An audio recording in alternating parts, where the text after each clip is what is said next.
Estimadas y estimados, espero que se encuentren bien. A continuación vamos a ver una breve presentación sobre el origen de lo que conocemos como centros culturales en Occidente.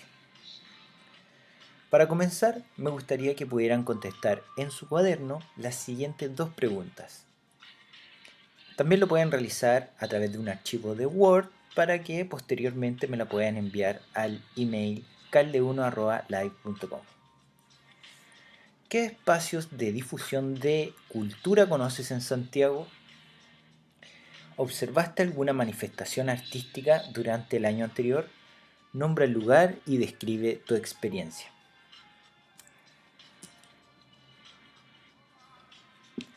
La primera imagen que podemos observar corresponde a una pintura rupestre de la cueva de Chauvet. Data de hace más de 30.000 años, lo que se considera uno de los archivos más antiguos que podríamos denominar como una de las primeras manifestaciones artísticas del ser humano.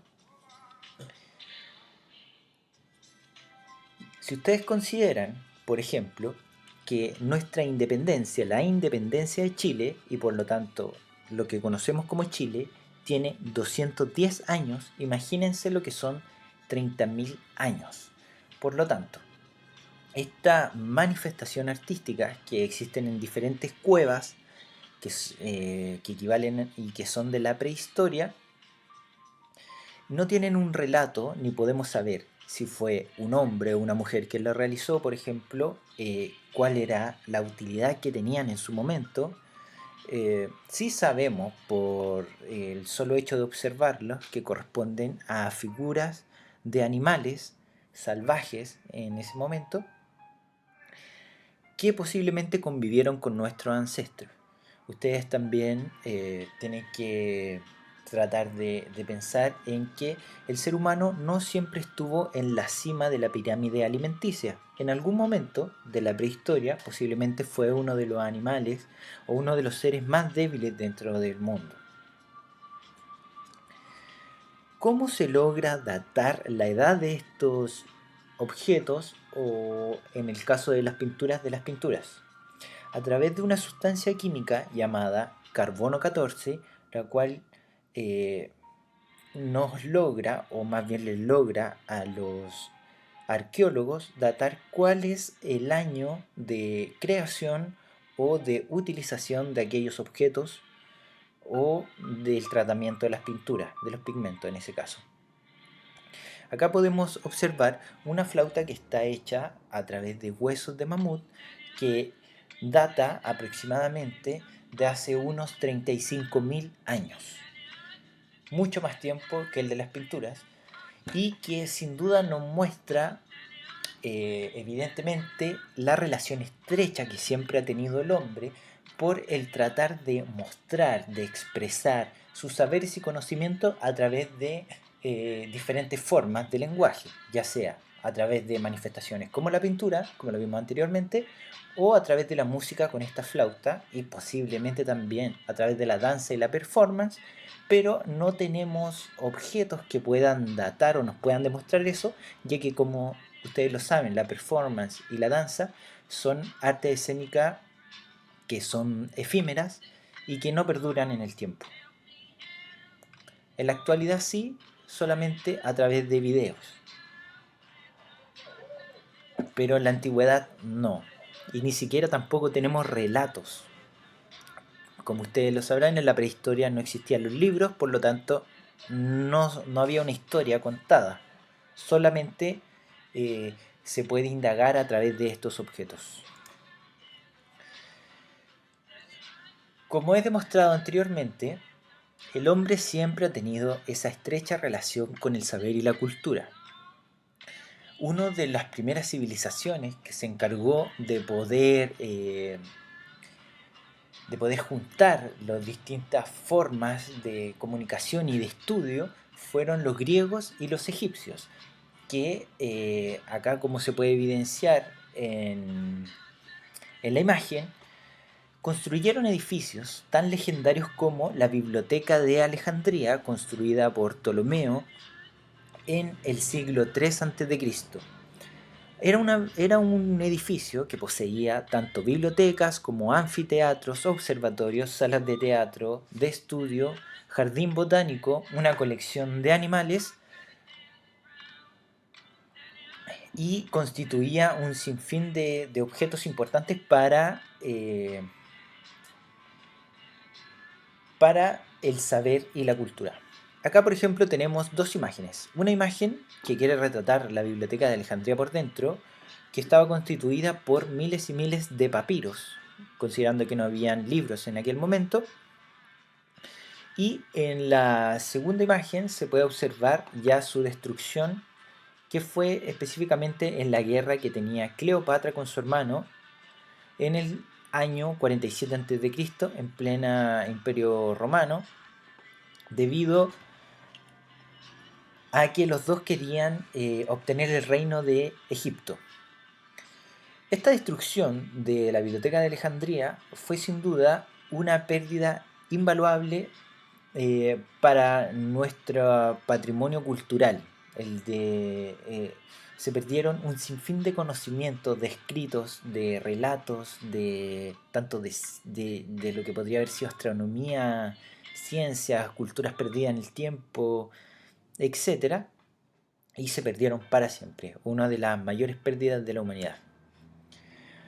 Acá les traigo otro ejemplo de cómo se pueden un poco imaginar de cómo habrá sido la Biblioteca de Alejandría, mucho más grande que la Biblioteca de Efeso que estamos viendo aquí, pero se componía a través de la arquitectura clásica griega, que se representa muy bien en las columnas, ¿cierto? En el color blanco, en los arcos y en el tipo de construcción de piedra que convive hoy en día y donde muchos edificios también tienen esta misma proyección o estos mismos referentes.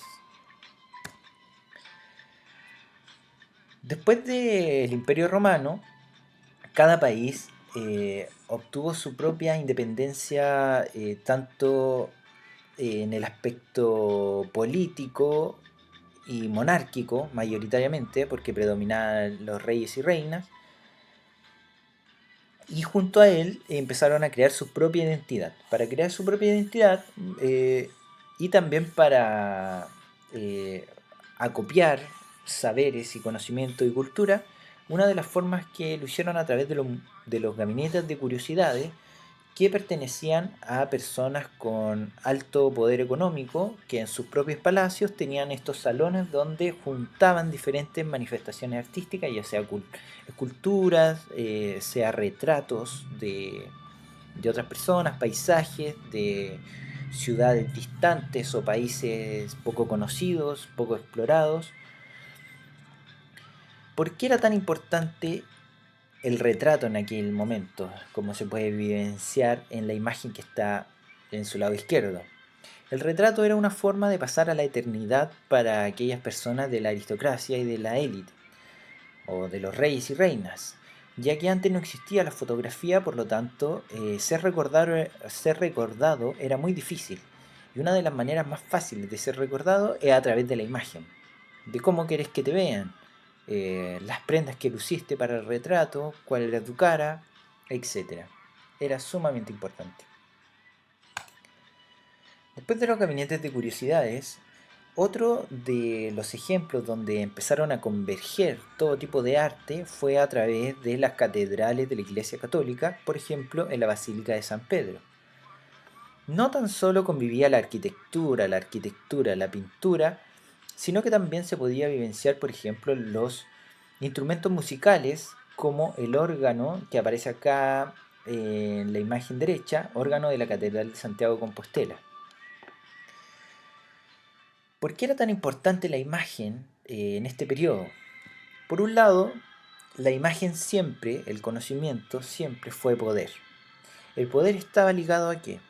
A la monarquía, ¿cierto? A las personas que podían pagar para obtener su retrato, que era difícil en aquel momento, y a las iglesias para poder eh, mostrar, ¿cierto? Poder inculcar y poder enseñar lo que eran sus escrituras sagradas o la Biblia. ¿Cómo? En aquel momento todavía gran población del mundo era analfabeta. Entonces una de las formas de poder educarlo en la religión era a través de las imágenes. Se utilizaban igual como si fuera un cómic. Miguel Ángel pintó una especie de cómic gigante donde explicaba la creación del mundo, por ejemplo, según la Biblia, y así un sinfín de relatos que aparecen en ella. Después de aquel momento, tanto del Renacimiento, desde el siglo XIV al siglo XVI, ya en el siglo XVIII, donde ya las monarquías en conjunto con la Iglesia habían abarcado gran parte del poder de Occidente, de Europa, en Francia se empezaba a realizar la primera revolución de los trabajadores y obreros. Esto considerando que durante ese mismo tiempo se había cambiado la forma en que el mundo desarrollaba su economía y ya no se basaba solamente en la agricultura y la artesanía, sino que ahora se comenzaron a crear las grandes industrias, con maquinaria grande, con maquinaria utilizando el vapor, por ejemplo. Si antes 3 trabajadores producían 3 sillas, ahora estos 3 trabajadores más una máquina iban a producir 100 sillas, por ejemplo. Por lo tanto, toda la relación de construcción y de manufactura del mundo empezó a cambiar. Mucha gente que vivía en el campo a través de sus propias siembras se empezó a trasladar a la ciudad para poder trabajar en estas grandes empresas.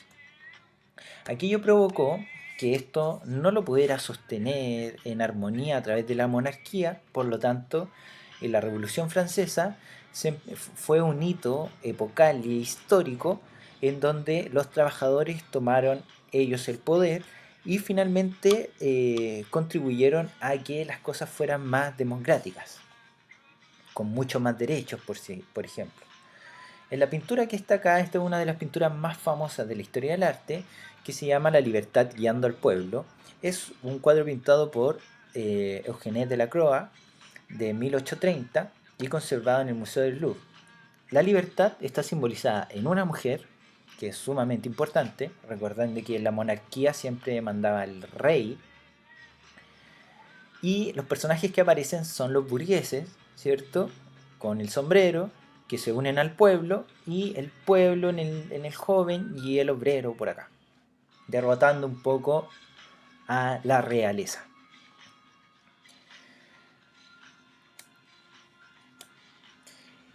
Lo que era el Louvre, el Palacio Real del Louvre, después de la Revolución y la abolición de la monarquía, este palacio pasó a ser destinado a funciones artísticas y científicas.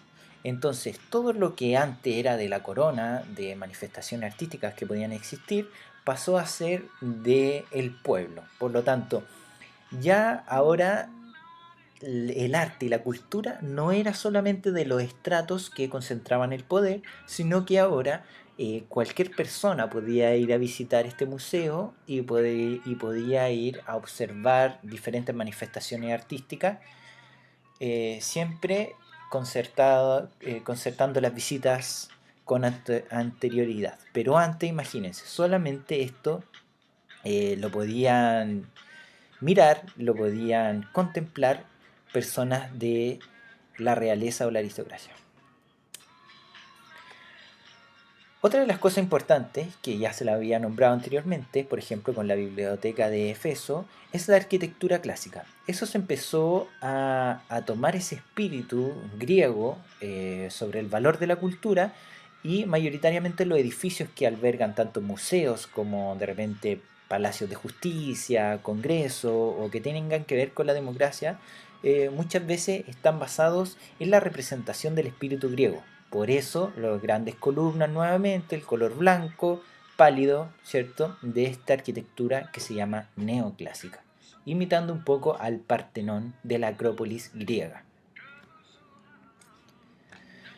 Dos ejemplos que son importantes de recalcar sobre Santiago y Chile, que es la capital de Chile, son dos de los centros culturales o espacios que se empezó a difundir la cultura tanto nacional como internacional y a producir una identidad de país, fue a través de tanto el Museo Nacional de Bellas Artes, que, que está ubicado en el Parque Forestal, el cual se inauguró para los 100 años de la independencia de Chile, para el centenario de la independencia de Chile de 1810, en 1910 se inaugura este museo.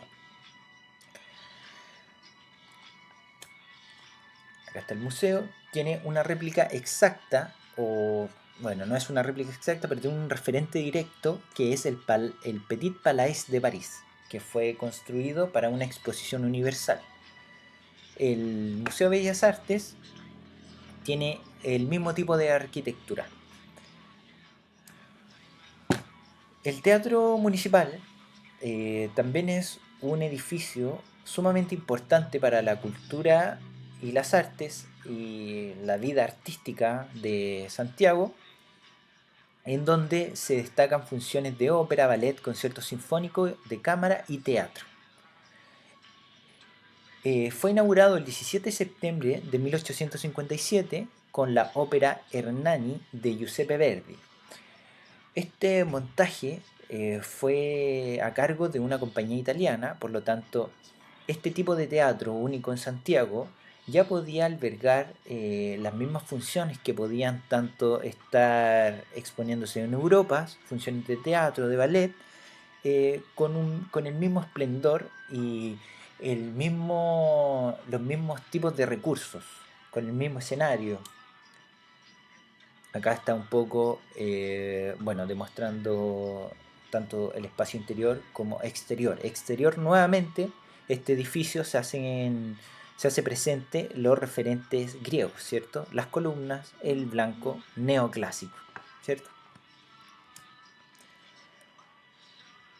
Bueno, la había nombrado anteriormente la Exposición Universal, en donde eran exposiciones donde se presentaba tanto los últimos avances tecnológicos de la ciencia y también de las expresiones del arte. Estas exposiciones universales contribuyeron bastante a que se difundan nuevamente todos los saberes a través de manifestaciones artísticas como puede ser la arquitectura. Acá se logra evidenciar las primeras construcciones con hierro y vidrio que hoy en día, cierto, recalcan o son las que mayoritariamente se utilizan si solamente vemos el ejemplo del Costanera Center, por ejemplo, que es vidrio y metal. Otro de los hitos importantes para la conservación de la cultura y de las artes fue la Segunda Guerra Mundial. Después de la Segunda Guerra Mundial, por ejemplo, se creó la UNESCO. ¿Por qué? Porque al igual que la destrucción de la Biblioteca de Alejandría, se perdieron muchos recursos valiosos para el patrimonio de la humanidad, ya sea a través de manifestaciones artísticas escritas en libros, eh, literarias, arquitectura, en la devastación completa a través de la guerra. Eso es lo que hoy día se trata de defender, ¿cierto? Y de lo que cada museo o de cada centro cultural intenta resguardar. Es ese patrimonio que es importante para nosotros para poder obtener diferentes puntos de vista, tener otras perspectivas, saber de la historia, saber que el hombre se expresa a través de diferentes manifestaciones que son diversas, podemos comprender y entender la diferencia, por eso son tan primordiales la arte en nuestro momento.